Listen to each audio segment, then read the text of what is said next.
You know, we've talked already a little bit here about the post-mortem has already begun on Shazam! Fury of the Gods. The film just opened in theaters and we're already doing a post-mortem on what went wrong because the box office was, look, I say this as somebody who really enjoyed the movie and I'm cheering for the movie and I love the first one, but I have to face reality. This movie flopped hard. And the post-mortem's already begun. And listen, we said this before, winning cures everything, but losing makes the finger pointing start. And yesterday's show, we talked about a report that came out that maybe Dwayne "The Rock" Johnson was at least partially responsible for the failure of Shazam. At least a report was suggesting that, hinting that Dwayne Johnson interfered with the production of Shazam because in Shazam, there was supposed to be a post-credit scene with members of the Justice Society who were in the Black Adam movie. And just 3 days before cameras, Dwayne Johnson stepped in and vetoed it, which I guess as a producer on the first film, he had the right to do. And which caused the producer of the film, Peter Safran, to scurry and scavenge around to try to come up with something else. That was the story. Now, I said yesterday that, look, I don't even know if that story's true. And even if it is true, a cameo appearance here and there was not going to change the fate of the box office fate of Shazam. Well, the finger pointing is going on because apparently Zachary Levi has confirmed that story, that it was Dwayne "The Rock" Johnson who interfered with the production of Shazam and kiboshed the idea of having members of the Justice Society put in there. And he did so in a very roundabout way. Somebody, I think, wrote to him saying, hey, the story's out there that Dwayne Johnson is the one who interfered, kibosh this something. And apparently Zachary Levi's response was, the truth will set you free, or something along those lines. So he basically confirmed that. Now, look, understand, Dwayne "The Rock" Johnson is my number 2 favorite movie star in the world. Only behind good Canadian kid, Ryan Reynolds, who loves to start companies and sell them. But Ryan's obviously my favorite movie star in the world. Dwayne is my second. It's not a good look for Dwayne for this. But the finger pointing did not stop. And Zachary Levi went on to talk when asked about the failure of it. I mean, he was befuddled as David F. Sandberg was. Like, look, I think we made a really good movie. I don't know why, but he does have a theory about what went wrong and why the movie didn't do well at the box office. And it was this. He said, but I think the biggest issue we're having is marketing. This is a perfect family movie. By the way, it is a great family movie, but it's a perfect family movie. And yet a lot of families aren't aware of that, which is just a shame, he continued. So look, is that the old standby excuse for when a movie doesn't do well? Marketing did badly. Yeah, it is. But I would contend that I don't think he's entirely wrong about that. I mean, I think there are several factors that contributed to Shazam massively underperforming. But I don't disagree with him. I think marketing is part of the problem. We said so as much in the days and the weeks and the months leading up to Shazam, because until that final trailer came out showing off a bit of the dragon fight, I was like, I love the first Shazam movie. I can't wait to see the second one, but this marketing has not been good. And that was coming from somebody who was really excited to see the movie. So I don't think he's entirely wrong. Look, this is an issue of there are probably 100 factors that went into it. The same article I'm just reading from talked about maybe the Snyder fans and Zachary Levi did. Yeah, that was a problem. Maybe it was, just the environment. But I want to propose one other thing here.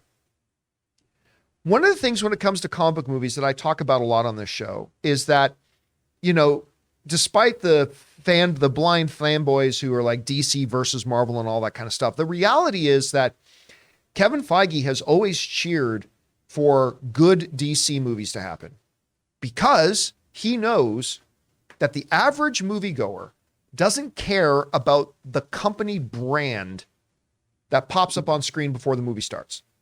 They care about going to a movie and having a good time at a movie. And Kevin Feige knows that when people go to a superhero film and have a good time, they're more likely to come back. Kevin Feige understands this. He's talked about it. The people at DC understand this too. I mean, do they want to succeed? Do they want to catch up and surpass Marvel? Of course they do. But they also know that when people go out to a comic book movie, whether it's a DC movie or a Marvel movie, and have a really good time at the theater, guess what? Those moviegoers are more likely to come back.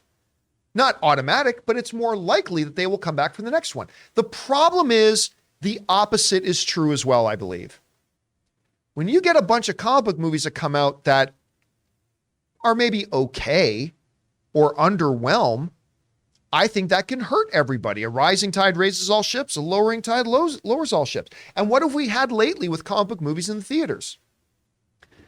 Doctor Strange in the Multiverse of Madness, which is a movie I quite like, but was to a degree kind of divisive. There are some people who didn't like it so much. Thor, Love and Thunder, which is also a movie I like, but have some big issues with, but a lot of people didn't like that movie.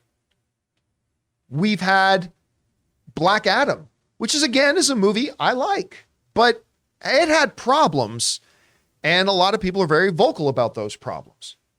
Then we had Ant-Man and the Wasp: Quantumania, a movie that I, quite frankly, do not think was very good.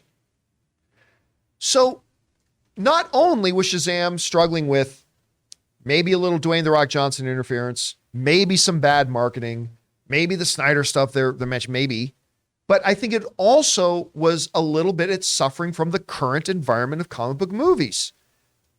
That when the movies are great, you're seeing the box office you really saw. But when the last 3 or 4 times that an average moviegoer has gone to the movies and gone to see a comic book movie and they walk out not completely satisfied, then it becomes less and less likely that they may run out and go to the next one too. And a dozen other reasons as well. Anyway, Chris, we're hearing that Zachary Levi apparently has come out and confirmed, yeah, Dwayne Johnson, he kind of sabotaged us. He kind of undercut us here a little bit. He's also talking about the marketing. Do you think he's on point with these, or how do you see it? Ooh, I'm really conflicted about this because I remember seeing it on Instagram and going, whoa, because what a thing to call out. But also, this isn't great behavior on anyone's part, right? Dwayne "The Rock" Johnson seeming very recalcitrant, wanting to set up that hierarchy of power in a very specific way that he thought would behoove him. Even though this is a Shazam character, ultimately Black Adam is Shazam's foe, really, not Superman's. So that positioning, I think, is very, very interesting and something that I can understand why Levi would want him to own up to. However, this kind of schoolyard posting makes me a little uncomfy, mostly just because for me personally as an actor, when I have been wronged by other actors, hosts, etc., I usually am just like, well, I'll keep that to myself. And if I'm ever asked about it, I guess I'll talk to that person individually, just so we can make sure that everything is always done professionally when it comes to, on-set behavior and everything. I think that ultimately, this isn't what made the movie fail. And it's a bummer to already be talking about this movie failing because it's fun. It's really fun. And honestly, guys, if you haven't gone out to see it, please go see it for yourself and go check it out. I think you will enjoy it. If you don't, I completely understand. That's totally your prerogative. But if you are one of those people who's been sitting on the fence and just not going because of the kind of critical reviews it's gotten, do yourself a favor and go check it out for yourself. But I don't think that this kind of cameo situation, this positioning is ultimately what made the movie not do well at the box office. It's just uncomfortable to witness.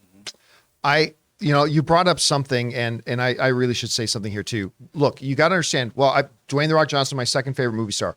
I really like Zachary Levi. I like him a lot. I loved him in Chuck. I have definitely loved him as Shazam. I think he's been absolutely terrific in this. Actually, if you a little bit of bias, you can go to my screen here for a second. That's this blurry picture that was taken through a potato. That is at a party. I used to throw an annual party at Comic-Con called the Masters of the Web Party. And this one year, the cast of Chuck decided to come. And that on my standing right, I guess, there's Zach Levi, came to my party. We hung out. And he's great. I love Zach Levi. I love him as a performer. I think he's a great individual, all that kind of stuff. If I have any bias, it's that I'm kind of biased for Zach Levi because I love everything. But I will say, I'll say this about it. I hate that he confirmed that Dwayne Johnson interfered. How did you put it? Schoolyard posting. Like, look, I love Zach. I do. But if he would have called me, which he's never done, by the way, to be clear. But if Zach Levi had called me to say, hey, the story's out there that maybe Dwayne interfered, and I know that he did, so do you think I should let the world know about that? What I would have told him is, you keep that in-house. You don't go around running your mouth. Like that, again, I just think that sort of stuff, you're a professional, something happened within a professional context, maybe somebody did something they shouldn't have done, but what benefit is there to coming out and saying, yeah, Dwayne interfered? What's the outcome of that? Yeah. And to be clear, it's very different from if someone is behaving abhorrently on set or being, malicious, violent, those sorts of things. Or an ongoing problem. Yeah, absolutely. Those things I think should come to light because, there's a need for accountability. I think sometimes people get those two things confused, like cancel culture and accountability. Right. But that's not this. This is backstage production kind of things that ultimately don't really need to be aired, I think, except for by producers, directors, those sorts of things. I feel like leave it there. That's just me personally. Because to go one step further, while I do not like what Dwayne Johnson did, I do not like it.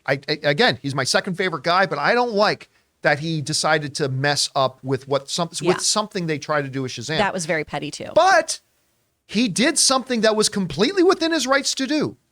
Dwayne Johnson was completely within his rights to veto that if he wanted to. I don't like that he did it. I do think it was a little bit petty. I think all of us can be a little bit petty now and again, but he had every right to do it. So it's not like he broke the rules or and I just think that's something, because again, like if telling the world that Dwayne Johnson interfered with our movie would suddenly add $80 million to your box office, all right, then maybe I get. Yeah. But what's the outcome? How did this benefit anybody other than to make all of us look at DC and say, man, that house really is a mess, and really emphasizes why, again, they need to start the process of rebooting all this stuff, wiping away the old, and let James Gunn and Peter Safran come in and establish a new culture, because I don't like hearing about this stuff. Mm-hmm. But you know what? I'm still a big fan of Dwayne Johnson, and I'm still a big fan of Zach Levi. Yeah. I don't have to necessarily like every little thing they do to still be a big fan of them, because I am. But yeah. Anyway, guys, question is for you. What do you think about this whole situation? Zach Levi saying the problem was the marketing, and Dwayne Johnson interfered. Oh, I don't know. Maybe you think there are 101 other reasons, because there probably are. We've talked about them in recent days. Whatever you think about it all, jump down to the comment section below and let us know your thoughts. Hey guys, we want to take a second to thank a sponsor of today's video, the Black Tux. It's time we had the talk. You know the one I'm talking about, the one that ends in the 3-letter word. I'm talking about a tux. And when you need a tux, the best place to go to get one is the Black Tux. The Black Tux makes it super easy to get an on-trend, top-quality, guaranteed to fit tux without ever needing to leave your house. So here's how it works. Take the Black Tux fit quiz, pick the style you want to wear, and boom, your tux is delivered to your door 10 days before the day you need it. That's plenty of time to try it on and make sure it wears you well. And hey, if the fit's not quite right, say hello to the Black Tux Fit Guarantee. Order a better size within a day or two of receiving the less than great fitting one, and they'll send another one right away at no extra cost. Their expert fit specialists will help you find the perfect style tux or suit and make sure it fits just right. Listen, I've been dubious in the past about online sites or apps that say they can get your measurements, but the fit quiz with the Black Tux works great. And man, I wish I had had these guys for so many events I've attended over the years. So rent or buy, the Black Tux is the best place to go when you need a tuxedo for a wedding or a special night. And right now, when you go to theblacktux.com/Campea and use the code Campea, you'll save $20 off your order. That's TheBlackTux.com/Campea, code Campea to save $20.